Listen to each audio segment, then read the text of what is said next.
السلام علیکم ویئرس، امید کرتا ہوں آپ سب خیریت سے ہوں گے۔ Welcome to Sanobar part 3۔ تو ویئرس 1953 اور 54 سے پہلے جنگلات حکومت کے کنٹرول میں نہ تھے۔ 1953 اور 54 میں حکومت نے زیارت اور لورا لائی میں چوتیر کے قبائلی چیف سے بات چیت کی، جس کے نتیجے میں حکومتی جنگلات کی نشاندہی کی گئی، اور 13 فروری 1954 کے نوٹیفیکیشن کے تحت مقامی لوگ اپنی ضرورت کے تحت گرے ہوئے درخت استعمال کر سکتے تھے۔ آدھے سرسبز علاقے پر اپنے مویشی چرا سکتے تھے، لیکن لوگوں نے ان مراحت سے بے جا اور ناجائز فائدہ اٹھایا، اور قیمتی صنوبر کے درخت وسیع پیمانے پر کاٹے جانے لگے۔ اس کی پیش نظر حکومت بلوچستان نے صنوبر کے جنگلات کے تحفظ کا ایکٹ بلوچستان فاسٹ ترمیم ایکٹ 1974 نافذ کیا۔ درخت کاٹنے اور جڑ سے اکھاڑنے والے کو 1 سال قید اور 5,000 روپے جرمانہ کیا گیا۔ اس قانون پر کچھ عرصہ سختی سے عمل درآمد ہوا، لیکن تھوڑے عرصے بعد مقامی آبادی اپنی ضروریات کے لیے پھر ان درختوں کو کاٹنے لگی، اور اب بھی کاٹ رہی ہے۔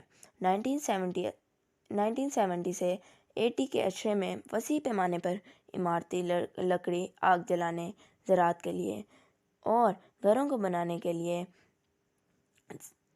استعمال کی جانے لگی۔ لکڑی کا کٹاؤ ٹرائبل کنٹرول کی وجہ سے بہت زیادہ بڑھ گیا، جس سے جنگلات کو بہت ہی زیادہ نقصان ہوا۔ درخت کاٹنے کا پرمٹ حاصل ہولڈروں نے روڈ کے ساتھ والے سایہ دار درختوں کو بھی صاف کر دیا، خصوصاً زیارت چوتیر روڈ، زیارت منگی روڈ، کوتل ملکات، خلجی روڈ جب بنائی گئی تو ان سڑکوں کے پاس جتنے صنوبر کے درخت تھے کاٹ دیے گئے۔ جب یہ سڑک بنائی جا رہی تھی تو صنوبر کے درختوں کے کٹاؤ سے روکنے کے لیے کوئی چیک پوسٹ قائم نہ کی گئی۔ بڑھتی ہوئی آبادی بھی ان جنگلات کے لیے نقصان دہ ثابت ہوئی۔ بڑھتی ہوئی آبادی اپنی ضروریات پوری کرنے کے لیے درخت کاٹ کر گزارا کرتی ہے، خصوصاً سردیوں میں گھر بنانے اور گھروں کو گرم رکھنے کے لیے صنوبر کے درخت کاٹے جاتے ہیں۔ شرنکاسا کے جنگلات جو لورا لائی میں ہیں، یہاں سے جونیپر کے درخت کاٹ کر افغان مہاجرین کو بیچے جاتے ہیں۔ شمالی زرگون، مزارو کپ، مزارو لکاری، وکچ، منگی، خورد، تاغا، تورشور، وزرکو، ہونارواری، تار، زوارکنہ، ٹکاٹو کے علاقوں کے درخت کاٹ کر کوئٹہ، بوستان اور ان علاقوں کے مضافات میں بیچے جاتے ہیں۔ وادی زیارت کا مرکزی قصبہ زیارت ٹاؤن 30,000 سے زائد آبادی پر مشتمل ہے، اور یہاں پر رہنے والے زیادہ تر غریب لوگ سردی کے موسم میں درجہ حرارت 20 سے 21 سینٹی گریڈ تک گر جاتا ہے، جس سے سردی اپنی آخری حد تک پہنچ جاتی ہے، تو پھر گھروں کو گرم رکھنے کے لیے یہ غریب لوگ صنوبر کے درخت کاٹتے ہیں۔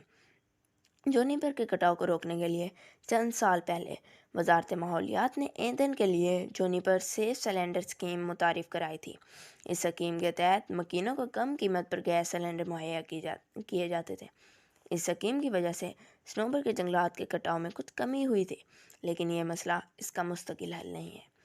تحفظ جنگلات کمیٹی نے ڈی جی خان اور پنجاب کے دوسرے علاقوں سے لکڑی منگوا کر صنوبر کی لکڑی سے سستے داموں زیارت میں فروخت کی، تو اس سے بھی درخت کاٹنے میں بہت کمی واقع ہوئی، اور اس کے متبادل کے طور پر بوتل گیس کوئلہ اور جلانے کے لیے پنجاب اور سندھ سے لکڑی منگوا کر صنوبر کے کٹاؤ کو روکا جا سکتا ہے۔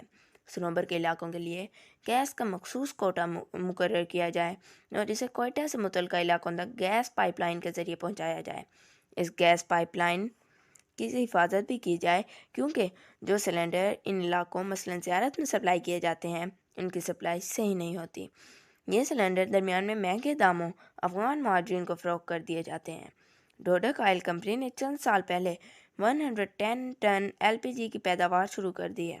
اس کمپنی سے حکومت بلوچستان وفاقی وزارت پیٹرولیم سے بات چیت کر کے صنوبر کے علاقوں کے لیے گیس کی سپلائی کرا سکتی ہے۔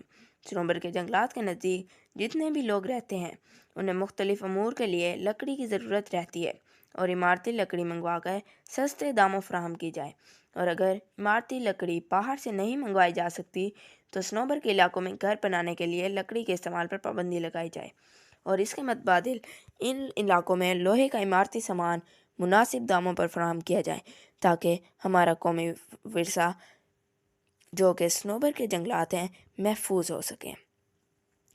اسی کے ساتھ اللہ حافظ، ملتے ہیں صنوبر کے درخت پارٹ 4 میں۔ تب تک کے لیے اللہ حافظ۔ جو لوگ چینل پر نئے ہیں چینل کو سبسکرائب کر دیں اور ویڈیو کو لائک، شیئر اور کمنٹ کرنا نہ بھولیے گا۔ شکریہ۔